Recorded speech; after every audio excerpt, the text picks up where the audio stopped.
Just moments ago, Defense Secretary Pete Hegseth and Secretary of State Marco Rubio addressed reporters after briefing lawmakers on military strikes in the Caribbean behind closed doors. Let's listen in. We had a classified hearing, so the details of which we can't discuss. It's, I believe, our 22nd or 23rd bipartisan engagement.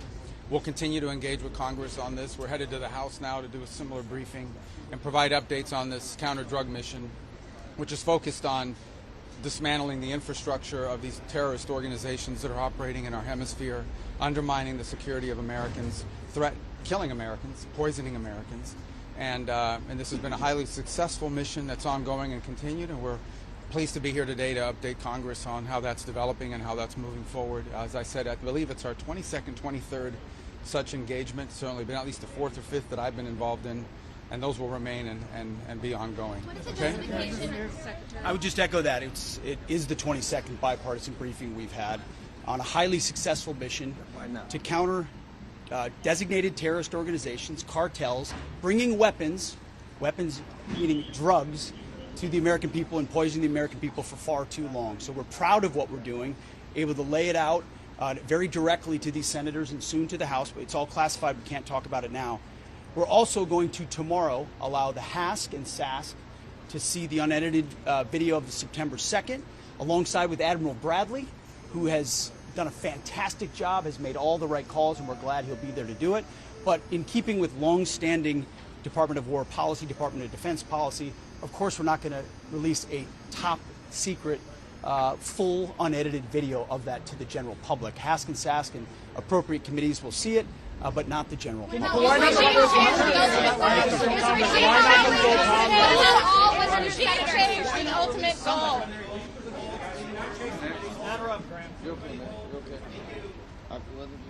Ready? Great. Very good briefing.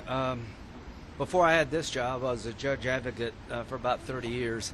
There's no doubt in my mind that we have the legal authority to blow up these boats, interdict these boats.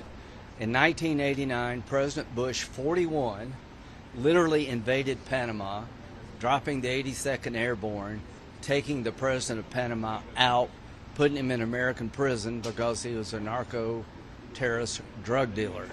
There is no difference. In 1994, President Clinton took down the military takeover, the junta, the generals who took over Haiti, and brought back civilian control of Haiti. He was right to do that. Bush 41 was right to clean up Panama. Trump is right to deal with a narco-terrorist state called Venezuela. Maduro is not a legitimate president. He's actually head of one of these terrorist organizations, and I am glad that we're taking him on. But here's my concern. You got 15% of the Navy pointed at this guy. If he's still standing when this is over, this is a fatal, major mistake to our standing in the world. If after all this, Maduro is still in power, that's the worst possible signal you could send to Russia, China, Iran. So I ask the question, what happens when he leaves? And they say that this is counter drugs.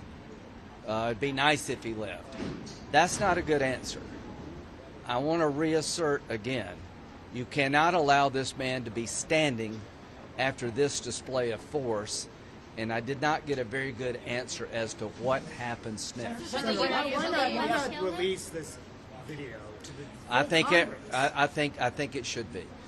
Is it a mistake? I think the video should be given to everybody in Congress. Do you buy their explanation that it's because of sensitive information or equipment? Why should at least 100%? You know, the least of my concerns is this friggin' video. Release it, make your own decisions.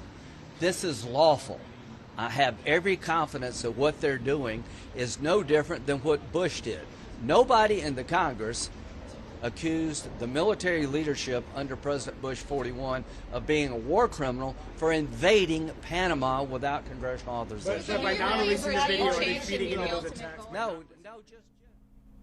All right, so today's briefing with lawmakers come as the military says it struck 3 more alleged drug-carrying boats yesterday. The Southern Command posted the video on X, adding that this latest hit killed 8 men labeled as narco-terrorists. So far, at least 95 people and 25 boats have been killed in U.S. strikes. Now, among those in today's briefing, Senate Minority Leader Chuck Schumer. He had this to say moments ago on his demands to release video of September's controversial fatal double-tap strike. Here's what he said.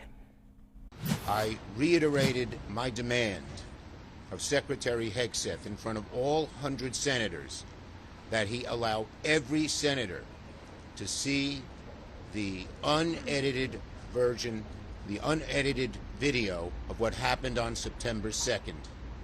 He refused. The administration came to this briefing empty-handed. That's the major question that we face. And if they can't be transparent on this, how can you trust their transparency on all the other issues swirling about in the Caribbean? Now let's go live to the Hill and CBS News congressional correspondent Caitlin Huey-Burns. Caitlin, what more are you hearing about this closed-door briefing?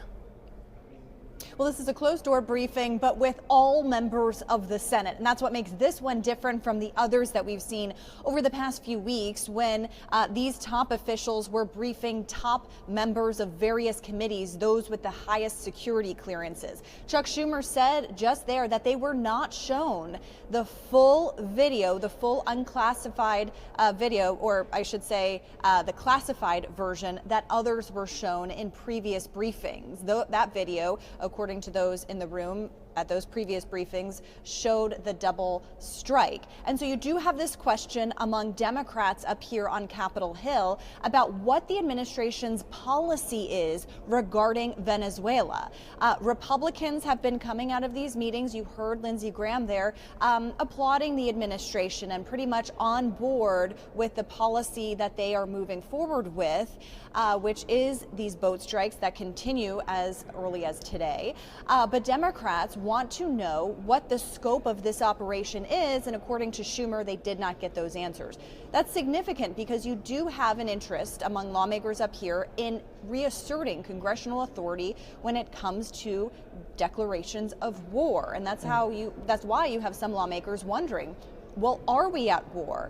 What is the policy here? And you heard from Schumer that was not articulated. Republicans come out of these briefings, though, with a very different story. We also heard significantly from former Senator Marco Rubio, now Secretary of State, and Pete Hegseth, the Defense Secretary, defending the policy, but not taking any questions about this. This also comes as there was a Vanity Fair interview with the president's chief of staff, Susie Wiles, in which she said that the president essentially wants to keep blowing these boats up to get Maduro, the Venezuelan leader, to cry uncle. That was the words used in that Vanity Fair piece. So still a lot of questions remain after this briefing. There are more for the House members later on.